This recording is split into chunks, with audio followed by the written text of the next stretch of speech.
YouTube video, and it's called Life in the Trenches.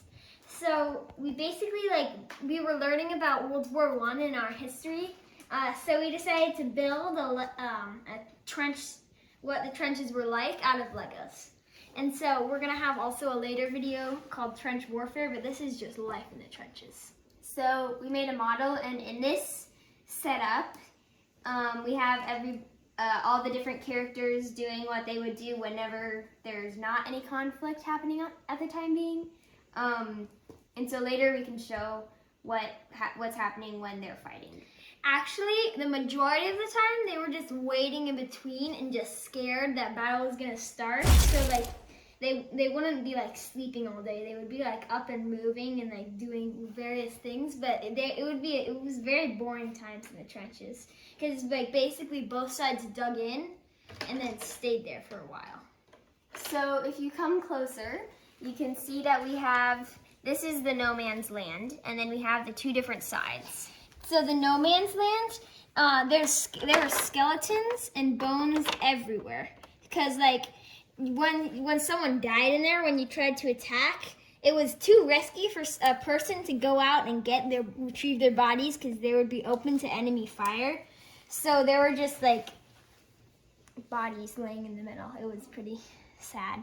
And then also the artillery fire meant everything was dead. There wasn't a spot of green in the entire no man's land because war destroys everything in its path pretty much.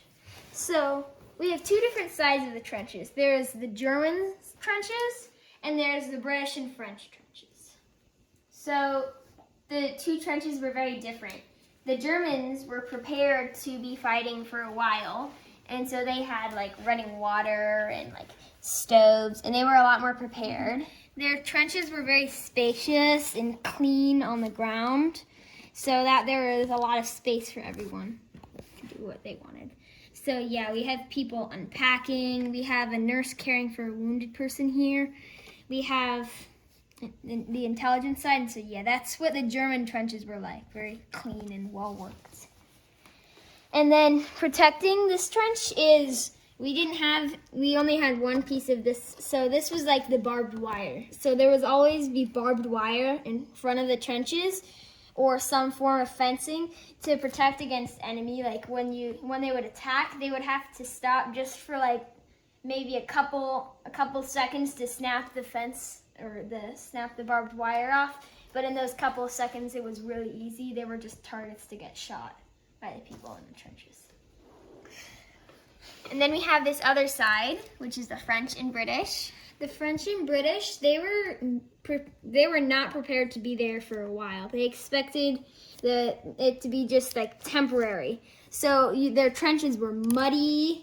They were not very well organized. They weren't very spacious. They were wet, and so they was not quite as well organized. So we have people cleaning their weapons. Soldiers did a lot of that to make sure their weapons worked properly. And we also, another very common thing soldiers did in between was write letters to family because they never know if that's going to be their last day alive. So, yeah, that's it. And so the problem in this, from the French and British, they had a lot of disease, and they had rats and mud, and there was actually a disease called trench foot that was happening from all the sitting water on the ground. Mm-hmm. That was why the Germans had platforms. And so that's kind of how you can tell the difference between the two sides during World War I. So yeah, that's our model of life in the trenches.